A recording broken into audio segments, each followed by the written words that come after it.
இத்தனை நெருக்கத்தில் இருந்தும் என்னிடமிருந்து தாம் விலகிச் செல்வதாக ஒரு உணர்வு. போதும் இந்த மௌனம். ஏதேனும் முறையுங்கள்.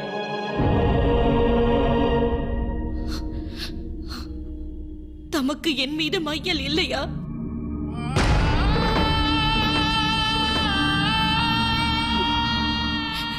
அதுவே சத்தியம் எனில் மீண்டும் மீண்டும் என் முன்பு தோன்ற காரணம் என்ன? தாம் என்னை இவ்விதம் விசனம் கொள்ள செய்வது ஏன்? நிகழ்வதனைத்தும் மாயை என்றேனும் உணரச் செய்யுங்கள். தீர்வு கூறுங்கள்.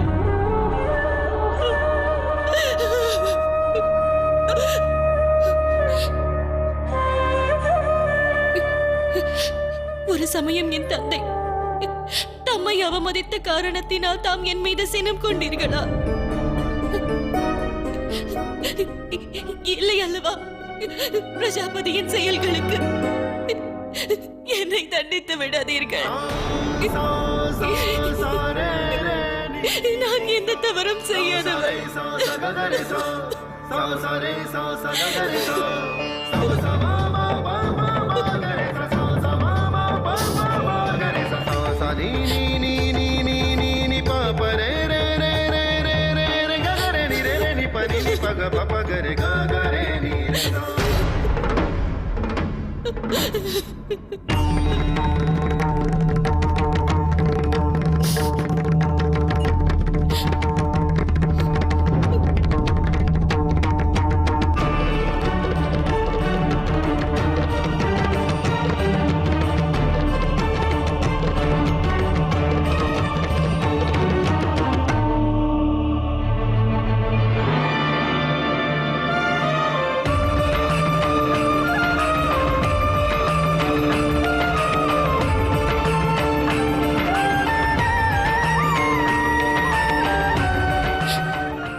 உண்மைதானா?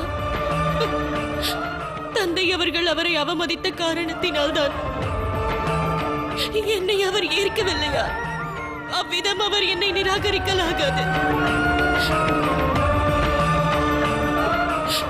இப்பந்தத்தின் முடிவு இதுதான் எனில்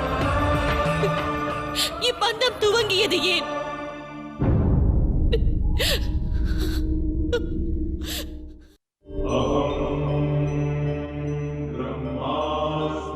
பணிகிறேன்.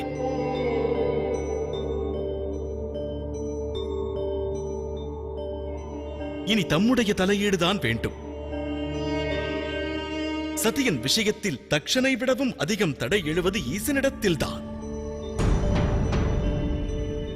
அவர் ஏதோ ஒன்றை மறைக்கிறார். அதனால்தான் ஒவ்வொரு முறையும் தாட்சாயினி அவரை நெருங்க முற்படுகையில் அவர் அணையிடுகிறார். இந்நிலை இவ்விதம் தொடர்ந்தால் எவ்வாறு நிகழும் இவர்களது சங்கமம்? இது குறித்து நானே மகாதேவனிடம் உரையாடுகிறேன்.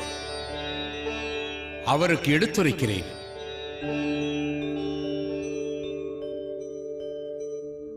மகாதேவா, எங்களை மன்னித்தருள வேண்டுகிறேன். அசுரர்களை என்றும் அரவணைத்தீர்கள், சரணளித்தீர்கள். இருப்பினும் எங்கள் பாதுகாப்பு குறித்து எழுந்த அச்சத்தினால் தம்மை சந்தேகித்தோம். மன்னிக்க வேண்டும் மகாதேவா. அறியாமல் செய்த பிழை.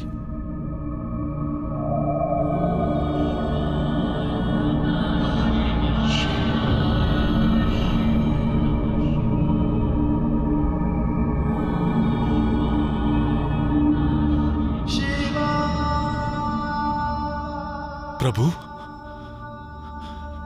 என் மீது சினம் இல்லையா? சினமா?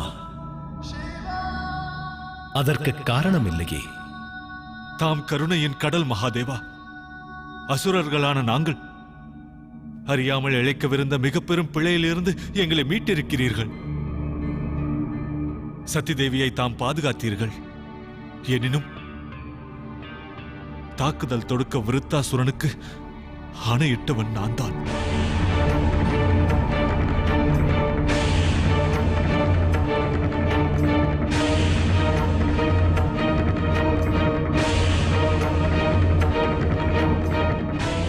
அதுதான் எங்களது மிக தலையாய தவறு. தக்ஷன் தங்களை அவமதித்த அக்கணம்தான் அந்த பிழையினை நான் முற்றிலுமாக உணர்ந்தேன். அக்கணமே நான் கட்டி காத்து வந்த என் பொறுமையினையும் இழந்தேன். அதனால்தான் தக்ஷனை தாக்க என் சேனைகளுக்கு ஆணையிட்டேன்.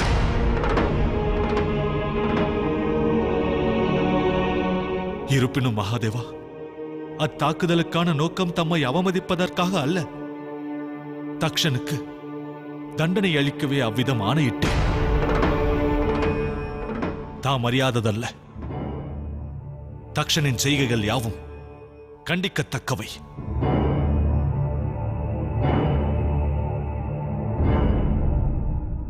தக்ஷனின் செய்கைகள் யாவும் என்னை வஞ்சம் தீர்க்கும் நோக்கம் கொண்டவை. வன்முறைக்கு வன்முறையால் பதிலளித்தல் தமக்கு சரி. தக்ஷன் தண்டனைக்குரியவரா?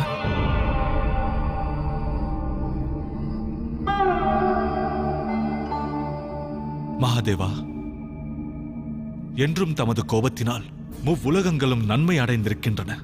தக்ஷன் தம்மை அவமதித்த தருணத்திலும் நாங்கள் பிரளயத்தை எதிர்நோக்கினோம். எனினும் தாம் தக்ஷனை தடுக்கவும் முற்படவில்லையே, ஏன்? ஏன் மகாதேவா, கூறுங்கள். மகாகாலன், ருத்ரன் எனப்படும் ஈசன் தக்ஷனை மட்டும் என்றும் மன்னித்து கருணை காட்டுவது எதனால்?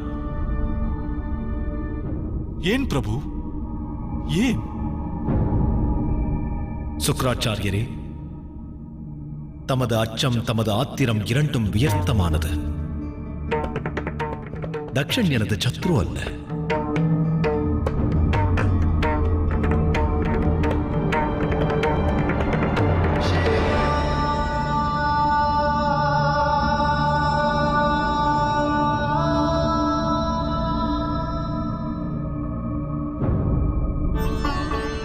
பிரஜாபதி தனது சத்ரு அல்ல என்று ஈசனே உரைத்திருக்கிறார். இதன் அர்த்தம் யாதெனில், இனி மகாதேவரும் தேவி சதியும் இணைவதில் தடைகள் ஏதும் இருக்காது. அந்த நிகழ்வும் உறுதியாகிவிட்டது.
மகரிஷி ததீசி,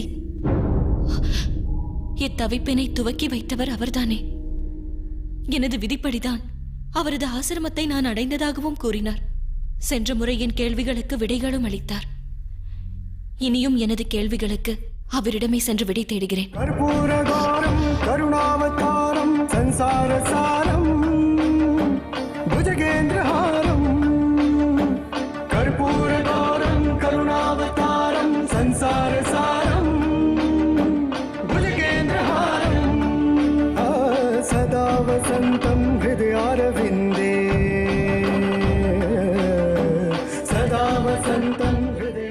தாட்சாயணி சத்தியத்தை உணரத் துவங்கி இருக்கிறார்கள்.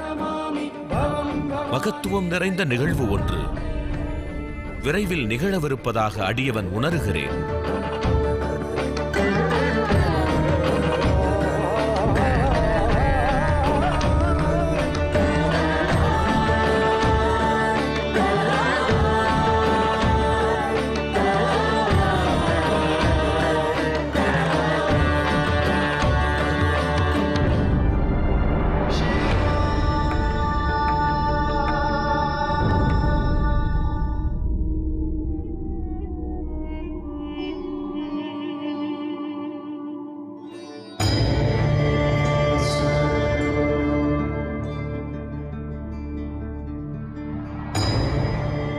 தேவியின் வருகை, அன்னையின் வருகை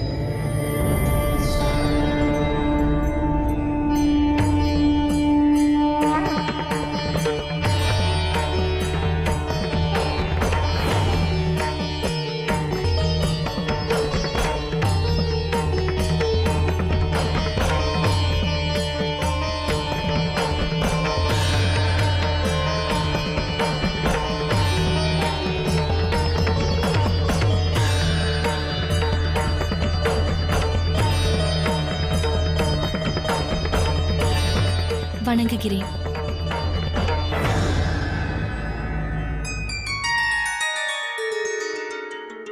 தம்மை சந்திக்கவே வந்தேன். அறிவேன் நான். எனினும் அதற்கு முன்னர் தமக்கு உரியதை தாம் ஏற்க தடையேதும் இல்லை.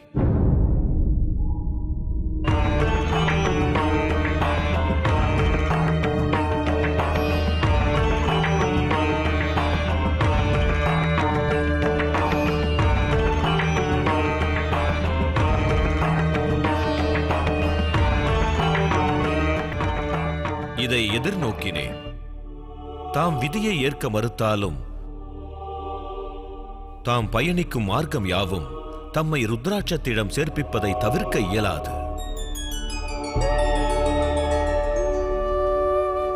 தாமாக அதனை ஏற்கும் மட்டும் அதை தடுக்க இயலாது. அத்தருணம் இதுவே தேவி. வரவேண்டும்.